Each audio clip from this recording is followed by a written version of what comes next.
Day 9 of the World Cup is complete. Probably the best day of games so far, with every game providing some sort of storyline or just a really, really good and competitive game. We'll start with the game that's just finished for me, Portugal versus Uruguay. Bruno Fernandes saving Portugal again. 2 assists against Ghana to get them back from 1-0 to 3-1 up. 2 goals here in the 2-0 win against Uruguay. Ronaldo trying to claim the first goal. Didn't get anywhere near it. Like, we got near it obviously, but clearly didn't touch it, and he tried to steal it off Bruno. Yeah, that's Ronaldo though, isn't it? But yeah, Bruno penalty is a bit dodgy because Jimenez couldn't do anything about it, but also Bruno was going to be one-on-one with the keeper. You also kind of want to do penalise that, so I can see both sides of it. I can see that Jimenez didn't mean to do it, but also I can see that it was just going to be a 1-1 with a keeper Bruno likely to score, so I can see why the ref gave it. But yeah, Uruguay came up very strange. They changed to a 3 at the back, and they just came out very defensive. I don't know why. I don't know why they came out so defensive. Like against South Korea, they were a bit conservative as well. I don't know if that's just the complete approach, but with the players they have a lot of runners in the team, like Nunes, Cavani, Valverde, Bentancur, Pellistri, even. They're runners. They can run all day and all game. Even like Torreira off the bench or Ugarte. I don't know why he hasn't used Ugarte yet, but yeah, they have runners in the team, and they just sat back and were just so conservative, and they allowed Portugal to ball for quite a bit. That worked. In the first half, they got their chance with Bentancur. You know, having that one-on-one, probably should have gone around the keeper, but he didn't. He just shot it because he's not used to being in that position, is he? But for the most part, it did work. They didn't allow any clear-cut opportunities. Like they have 1.29 xG Portugal to Uruguay's 1.27, but 0.7 whatever this xG does is a penalty. So it's about 0.5 xG in the game, which isn't too bad. And in the knockout, if they get to knockout stages, that will probably work in favour of them. But yeah, they're just so conservative. I don't really like that, but that's just knockout football. Like managers are going to be conservative. And again, with all the talent Portugal got, I know they won 2-0, and yes, I think they did play all right, but they didn't create many opportunities. Like I said, about 0.5 whatever xG without the penalty. They didn't create any clear-cut opportunities other than that. Bruno hit the post at the end to get his hat, which could have got his hat trick, but game was done. But with all the talent, Bruno, Bernardo Silva, João Felix, Ruben Neves, Ronaldo, Cancelo, Mendes, it really should have created a bit more than they did. And it's not like Uruguay's defence is amazing. Godin's really old and barely playing in Serie A, I think. Quartes is playing in the Portuguese league. He's doing all right there, to be fair, but Oliveira's not great. Vieira's not great. So they should be doing a bit more. But they got the win. Bruno Fernandes did really well for them. Really well. He was their best player all game, besides getting the 2 goals. Really, really good work. He kept the ball moving a lot more than others. A lot of time they'd take some time on the ball, but Bruno was always keeping it moving, switching play. The switches of play from him were really good. That was one of the obvious things throughout the game. He was the only one that would get the ball on the left hand side or right hand side and switch play. 5 out of 6 long balls completed. But yeah, it's just strange. I don't think Portugal or Uruguay will be getting that far. I don't know. And I don't know whether Portugal would play like that normally, or did Uruguay just allow that? Because usually Portugal don't go that with that attacking intent to dominate possession like that. I don't know. But yeah. But as soon as Portugal got their first goal, Uruguay attacked. They did quite well. They got players up the pitch. They got Pellistri on, who did some things alright, but the end product wasn't there. But yeah, it just wasn't clicking with the Nunes and Cavani. There just isn't, and the players behind them, there isn't creativity in their team, so they just need more chances maybe, or just more players up the pitch, and one less defender. I don't know, but we'll talk about the other game in the group before we talk about the next games and who's gone through. But South Korea, Ghana, very, very good game. Very good game. So South Korea, they came up the stronger side. You can see their energy in getting up the pitch. They got up the pitch. And they just crossed the ball for the life of them, didn't they? 46 crosses. 46 crosses. And they were very high quality crosses. Very high quality crosses. But Ghana took the lead through Salisu from just a lucky free kick. It kind of ricocheted a couple of people and he just there to tap it in. And then they double the lead through Kudus as well. Kudus was really good. But yeah, Ghana got the lead 2-0 into half time. They did dominate that period before half time.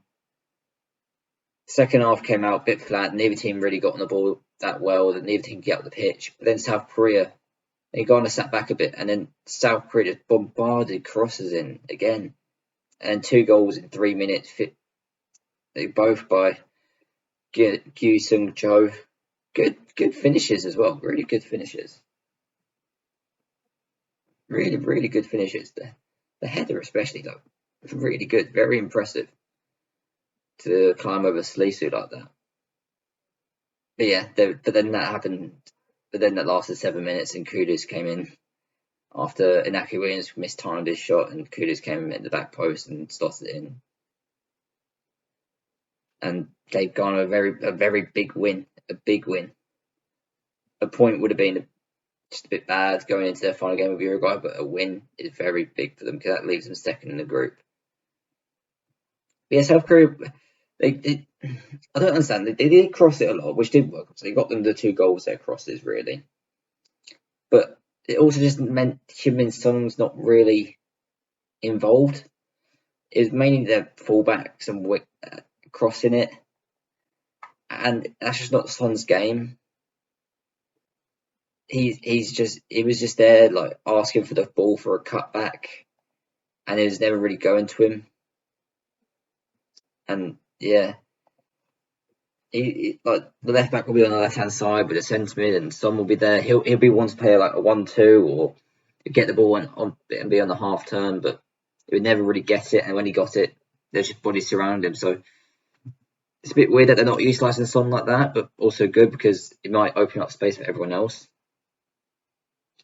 But a good performance by both sides. South Korea probably deserved to get something at the end of the game with the pressure they put on, and they're kind of unlucky not to a few times. Got really close. But yeah, Ghana forced out a victory. Good for them. So in this group H it leaves Portugal on top, qualified for a group with 6 points, and Ghana in second with 3 points, and South Korea and Uruguay in third. So now Uruguay face Ghana in a grudge match, and Portugal, South Korea. Portugal will probably play a weakened side. They've got nothing to lose. The likelihood of them losing and Ghana winning probably not that high, but yeah, Uruguay have to win to go through. They just have to go out with some more intent. They haven't gone out with any intent against South Korea and Portugal. They came out very conservative and defensive, and I understand that because they haven't got the best of defenders. It's not the most, especially in fullback areas. But Valverde, Bentancur, Ugarte, Vecino midfield, they're runners. They can maybe cover for that. Get the ball up the pitch. You've got Nunes, you've got Cavani, you've got Suarez up the pitch. Even Maxi Gomez on the bench is a threat. Get the players up the pitch. Get crosses in. They will score. It's just weird seeing Uruguay just not attack like that. It might have worked when Cavani and Suarez in their prime, but they're not in their prime anymore. Nunes he's raw, isn't he? He can't do it by himself. He needs other players to rely on, to bounce off of, especially because his first touch will bounce off into someone else. Yeah, I probably see. I see Uruguay and Ghana probably drawing because I don't know. Portugal did struggle against Ghana at times to create chances, but Portugal struggled against Uruguay to create chances. I do see probably Ghana and Uruguay drawing actually, because I think Ghana are going to come into this game, after what happened in 2010 with the Suarez handball, with the missed penalty. I see them coming in a bit feisty, getting under Uruguay's skin, and probably clamoring out a draw and seeing out a draw in that game. And I'd probably see Portugal beating South Korea. Yeah, I see Portugal and Ghana going through from this group now. I just haven't seen it. People were saying Uruguay before the tournament. I just didn't see an all-round squad there, and I just haven't liked the approach they've taken. So yeah, in the other group games, we'll start off with Cameroon versus Serbia. Dramatic game. Yeah, Cameroon took the lead through Castello, and a bit against run of play. Serbia started the game well. Mitrovic hit a couple of shots wide that he probably should have scored. Yeah, but then they took a surprise lead, and you go, and then it's entering additional minutes into half time. You go, oh, nice for them to go into the half time 1-0 up, regather after a tough 45 minutes, and then suddenly concede from Heber to Pavlic, and then Milinkovic-Savic scores with his left foot past the keeper, and suddenly it's 2-1. Suddenly you're rethinking your keeper decision after Onana was omitted from the squad for just round with the manager. There's too many people. Onana's upset right now for him to move to any top European club, no matter how good he is. And just after half time, Mitrovic gets his goal, very well worked goal by Serbia. And you go, oh, this is Serbia's game to lose now, obviously. They were in control. The Cameroon didn't have much for them. And then again, 2 goals in 3 minutes. Abubakar with a beautiful finish, by the way. Absolute beauty. Chipped over the keeper, perfectly just under the crossbar to go in. Great finish, and everyone thought it was offside, and it was given as a goal. And you go, oh, interesting game this. Are Serbia going to go defensive? And then suddenly, 2 minutes later, the defence opens up. Abubakar across the Choupo-Moting 3-0. And you go, right, this is why Serbia wasn't. Everyone thought it would be a dark horse, and then they looked at the defence and go, maybe not. And yeah, their defence is terrible. Their setup was so bad. They're so open at times. You saw against Brazil how bad it can be, and then conceding 3 goals to Cameroon like that. Not good. But Abubakar off the bench came off the bench and instant impact. A goal and assist within 11 minutes of come off the bench. Very good. I probably would start him over Toko Ekambi in the next game. Toko Ekambi hasn't shown much really. Yeah, great result for Cameroon to come back. Bad for Serbia. But, it just means the last games of the group are going to be very, very interesting, with Serbia facing Switzerland and Cameroon facing Brazil, probably a heavily rotated Brazil side. And that is because they won 1-0 against Switzerland. They didn't dominate the game, but Switzerland had nothing for them really. Again, like Serbia, they didn't attack. They're not attacking as much as you think a Brazil side would. But that's also a good thing, because it's kind of more in favour of tournament football. We've seen since their golden generations of the 90s and 70s and 60s, they've kind of struggled in tournament football because they would just be so attack heavy, and they would just leave so many open spaces. We saw the 7-1. We've seen what's happened in other tournaments. Their defence lets them down, but defensively they've been really, really good.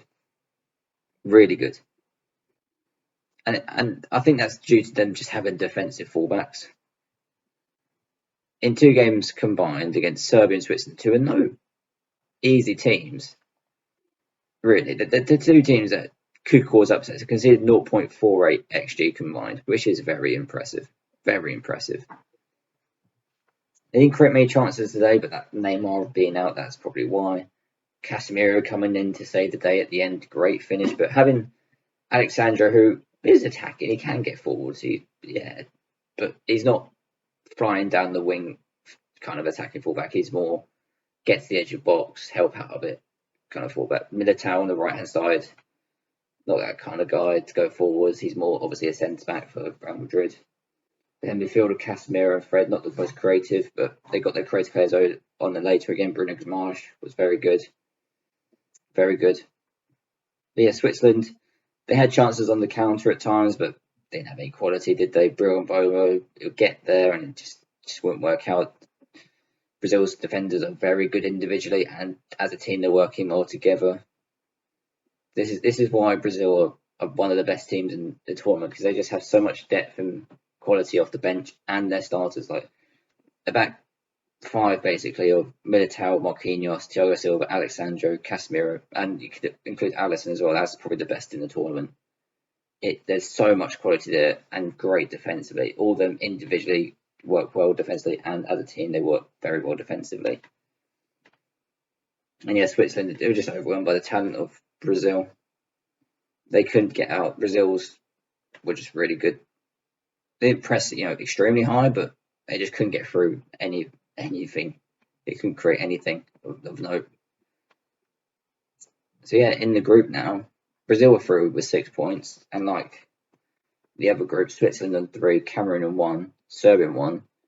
So now Cameroon play Brazil, and this is why it is so important for Cameroon to get a draw, because playing Brazil, you're not going to smash them. They're not going to beat Switzerland on goal difference, or Serbia on goal difference probably.